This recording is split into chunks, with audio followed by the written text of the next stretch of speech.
প্রথম ওয়ানডেতে জয়ের দারুণ সুযোগ ছিল বাংলাদেশের সামনে, কিন্তু শান্ত মিরাজদের অবিশ্বাস্য ব্যাটিং ধসের কারণে লঙ্কানরা ম্যাচটি জিতে যায়। দ্বিতীয় ওয়ানডে জিতে ঘুরে দাঁড়িয়েছে টাইগাররা। 249 রানের লক্ষ্য দেওয়ার পর তানভীর শামীমদের নিয়ন্ত্রিত বোলিংয়ে 16 রানের জয় নিশ্চিত করে সিরিজে সমতা ফিরিয়েছে বাংলাদেশ।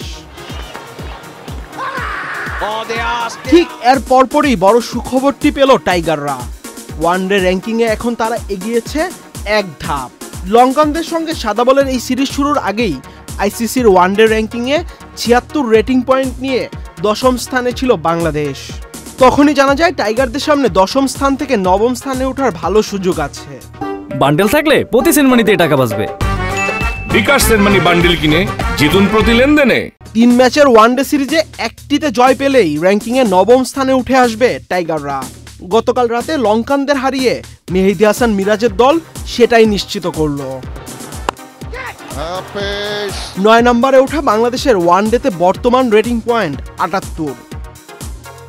1 রেটিং পয়েন্ট কম থাকায় 10 নম্বরে নেমে গেছে ওয়েস্ট ইন্ডিজ। দক্ষিণ আফ্রিকা, জিম্বাবুয়ে ও নামিবিয়ায় অনুষ্ঠিত হতে যাওয়া 2027 ওয়ানডে বিশ্বকাপে সরাসরি খেলতে হলে র্যাঙ্কিংয়ের শীর্ষ 8-এ অবস্থান করতে হবে দলগুলোকে। বিবেচনা নেওয়া হবে 2027 সালের 31 মার্চ পর্যন্ত র্যাঙ্কিংয়ের অবস্থান। অন্যথায় খেলতে হবে বাছাই পর্ব। বাছাই পর্ব থেকে আরও 4টি দল 2027 ওয়ানডে বিশ্বকাপে টিকিট পাবে। শ্রীলঙ্কার বিপক্ষে দ্বিতীয় ওয়ানডেতে জয়ের পর সিরিজে 1-1 সমতা ফিরিয়েছে বাংলাদেশ। বাকি ম্যাচ জিতলেই প্রথমবারের মতো লঙ্কানদের মাটিতে ওয়ানডে সিরিজ জয়ের রেকর্ড গড়বে টাইগাররা। সিরিজের শেষ ওয়ানডে কলম্বোতে জুলাইয়ের 8 তারিখ অনুষ্ঠিত হবে। আহমেদ শাফি, চ্যানেল আই।